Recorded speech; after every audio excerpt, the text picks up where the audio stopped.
trying to decide when and if your child should play at a club level sport. While I think this decision is unique for each family, there are a few guidelines that I use when talking to other parents and for my own kids when thinking about this decision. Number one, and I think most important factor, is rest and recovery. So if your child gets less than 8 hours of sleep per night, they are 1.7 times more likely to obtain an injury.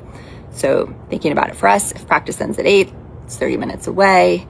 For us, that's not going to work because our kids' school starts so early that that's not going to get them home in time to be able to get enough sleep each day.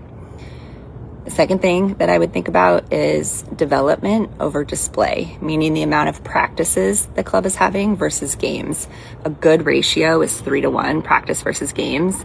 So playing tournaments all weekend long where you're playing 5+ games and only practicing 1 or 2 days a week, it's putting unnecessary stress on athletes in an uncontrolled environment versus in practice, which is a much more controlled environment. I think about this as chasing skill acquisition in practice, not trophies in games.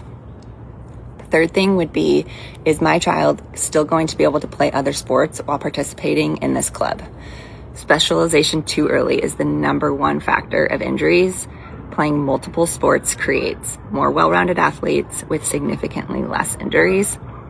And the fourth, probably easiest rule to quantify, is focused around the age and hours of play. So a 10-year-old should play no more than 10 hours of organized sports per week.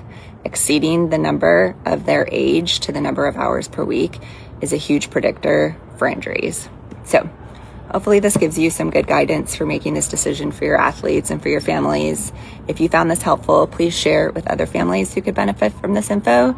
And if you have any other tips or tricks that have worked for you, feel free to comment below. Help others when making this decision.